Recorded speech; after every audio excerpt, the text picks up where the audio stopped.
Retaliation vowed by Russian Foreign Ministry following condemnation of Ukraine's drone strikes. In the bleak dawn of a Monday, the headquarters of the Russian Foreign Ministry buzzed with indignation. The echoes of Ukrainian drone strikes that had pummeled Moscow and Crimea had stirred a hornet's nest.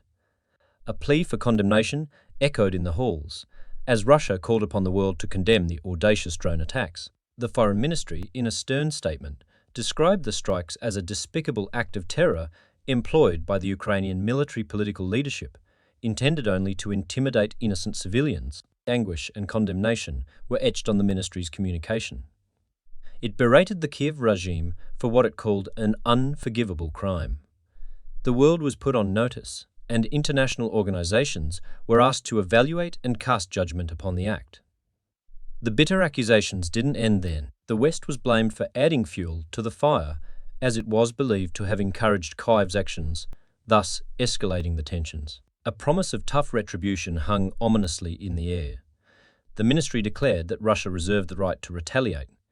In an attempt to ensure justice, Russia's investigative committee had commenced investigations into these incidents, vowing to identify and penalize the perpetrators. This development came on the heels of the devastation of a revered Orthodox cathedral in the southern Ukrainian port city of Odessa by Russian missiles, which left one dead and several injured, in addition to destroying other historical buildings. Ground report. Ukrainian forces acknowledge measured advancement amid stalemate. The front lines in Ukraine were a tapestry of tense stalemate and marginal progress. Ukrainian forces claimed to have made slight headway in the east and south while keeping Russian advances at bay in the Donetsk region.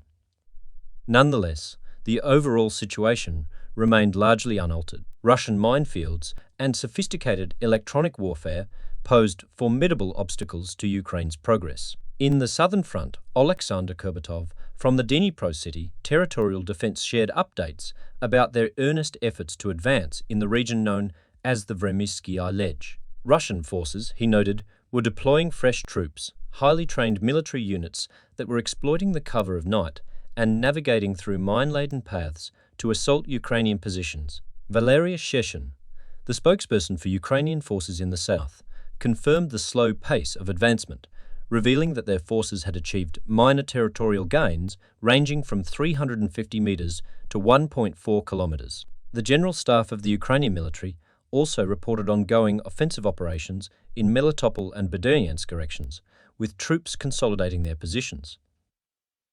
Russian airstrikes remained a constant threat, with 58 recorded in a single day, higher than the recent average.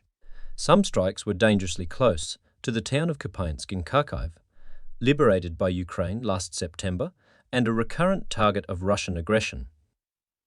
Despite this, Ukrainian officials reported their successful efforts in holding the Russians east of the Oskil River. Defense Minister confirms continued Ukrainian attacks on Crimea and the Kerch Bridge targets under the heavy weight of the conflict. Ukraine's Defense Minister, Oleksiy Reznikov, revealed their ongoing commitment to target Russian-occupied Crimea and the Kerch Bridge linking it to Russia's mainland. He acknowledged that Ukraine's plan for its counter-offensive was lagging behind the schedule, but their resolve remained unwavering. Despite Russia's relentless bombardment of the southern port city of Odessa and the surrounding areas, Ukraine maintained its attacks on strategic locations within Crimea. Reznikov confirmed the successful drone strikes on an ammunition depot in Crimea and the Kerch Bridge. He justified these attacks as a strategic necessity to deplete the enemy's combat capacity and save Ukrainian lives. When asked if the intent was to render the bridge inoperable permanently, Reznikov affirmed that disrupting enemy logistics was a standard tactic in warfare. He claimed that their actions were aimed at preventing the enemy from replenishing ammunition, fuel, and food supplies. In a fierce indictment, Reznikov accused Russia of functioning like a terrorist state. Meanwhile, Russian airstrikes continued to ravage Odessa's historic city centre for the fifth consecutive night, while drones targeted the region's port infrastructure, impacting crucial grain supplies.